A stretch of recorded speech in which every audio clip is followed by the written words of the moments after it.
Bagaimana kalau anak-anak di bawah umur lewat di depan orang sholat, apakah masuk kategori untuk dicegah? Iya, wajib untuk dicegah, meskipun anak kecil.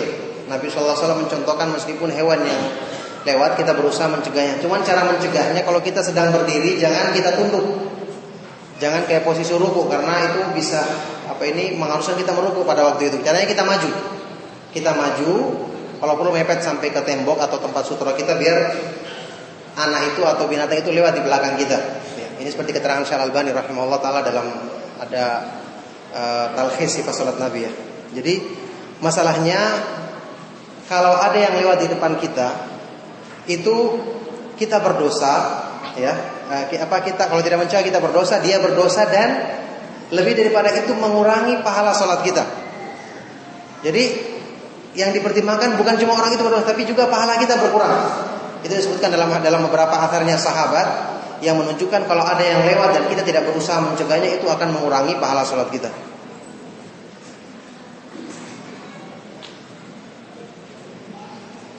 Bagaimana hukum sembelihan yang dilakukan 2 kali karena sembelihan pertama belum selesai, setelah berapa saat dilakukan? Tidak ada masalah. Baca nama Allah biar sembelih 2 kali, kan bukan sengaja ya.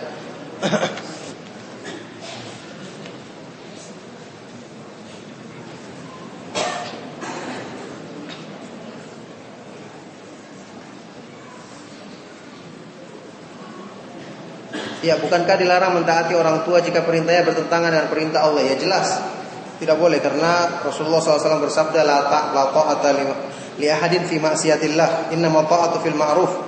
Tidak ada ketaatan kepada seorang pun, siapapun, dalam maksiat kepada Allah, karena taat itu dalam kebaikan. Bagaimana jihadnya beberapa orang sahabat dulu yang orang tuanya masih kafir karena disuruh mentaati orang tua duluan baru jihad? Ya jelas. Ini perintah jihad waktu itu kan perintah jihad yang wajib, yang diperintahkan oleh Nabi SAW. Apalagi orang tuanya kafir, ya jelas dalam masalah ini tidak ada ketaatan karena orang tuanya tidak beriman. Kemudian jihad di sini jihad yang fardu ain. Kalau sudah jihad yang fardu ain tidak perlu lagi izin sama orang tua, karena itu sudah perintah kepada Allah. Kecuali kalau hal-hal yang bersifat fardu kifayah, itu kita harus izin pada orang tua. Kayak orang mau sholat jenazah itu fardu kifayah, izin sama orang tua begitu. Apalagi yang mubah ya.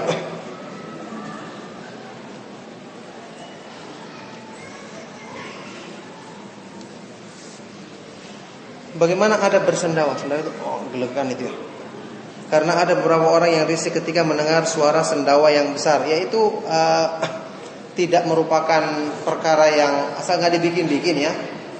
Cuman kalau seandainya itu suatu kebiasaan orang tidak menyukai, ya berusaha untuk semampu jangan diperdengarkan atau bagaimana begitu ya. Jelas asal tidak dibikin-bikin maka tidak ada larangan apalagi karena ini menimpa semua orang ya, atau kebanyakan orang.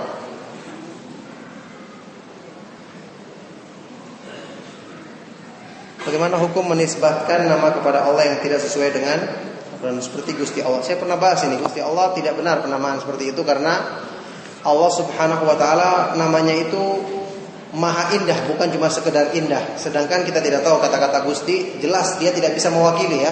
Karena Allah Subhanahu wa taala yang paling tahu tentang apa yang pantas dalam nama-nama dan sifat-sifatnya.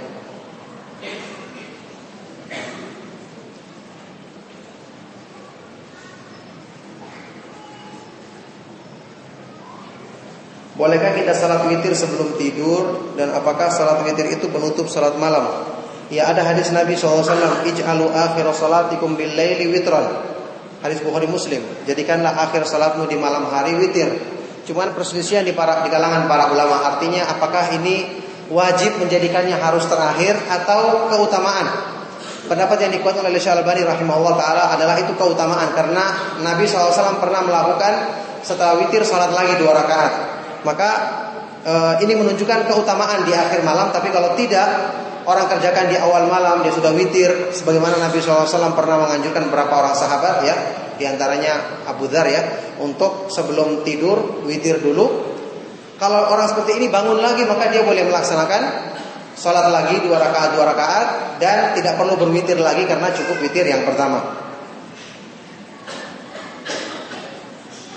Sampai kapan takbir Idul Adha? Takbirnya waktunya setiap saat sampai hari tasyrik selesai.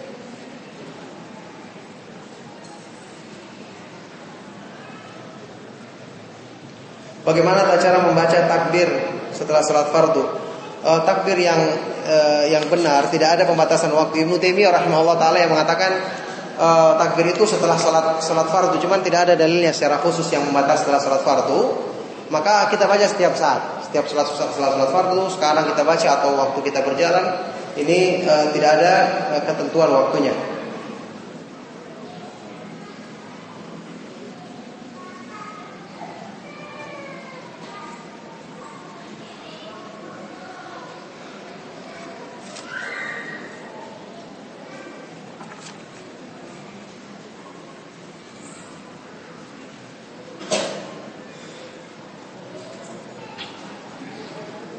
Ya, hadis tadi ainani la tamassuhuman nar, dua mata yang tidak disentuh oleh api neraka. Pertama, ainun batat tahrusu fi sabilillah, ain mata yang begadang ya, berjaga-jaga di jalan Allah. Artinya ketika dia berjihad di jalan Allah Subhanahu wa taala, atau melakukan hal-hal yang berhubungan dengan penjagaan terhadap agama, dia tidak tidur di malam hari, berjaga karena di jalan Allah Subhanahu wa taala. Yang kedua, mata yang menangis karena khasyah, takut kepada Allah. Ini saya contohkan tadi bahwasanya sebagian dari para ulama mengatakan menangis di sini adalah menangisnya orang yang mengenal Allah, yaitu orang yang berilmu, dengan dalil ayat tadi bahwasanya yang bisa memiliki khasyah kepada Allah hanya orang-orang yang berilmu, yaitu orang-orang yang mengenal kebesaran Allah Subhanahu wa taala. Ya, cukup ya pertanyaannya. Akhiri sallallahu alaihi wa sallam nabiyina Muhammadin wa ala alihi wa ashabihi wa man tabi'ahum bi ihsan ila yaumil walhamdulillahi rabbil alamin. Subhanakallahumma wa bihamdika asyhadu an la ilaha illa anta astaghfiruka wa atubu ilaik.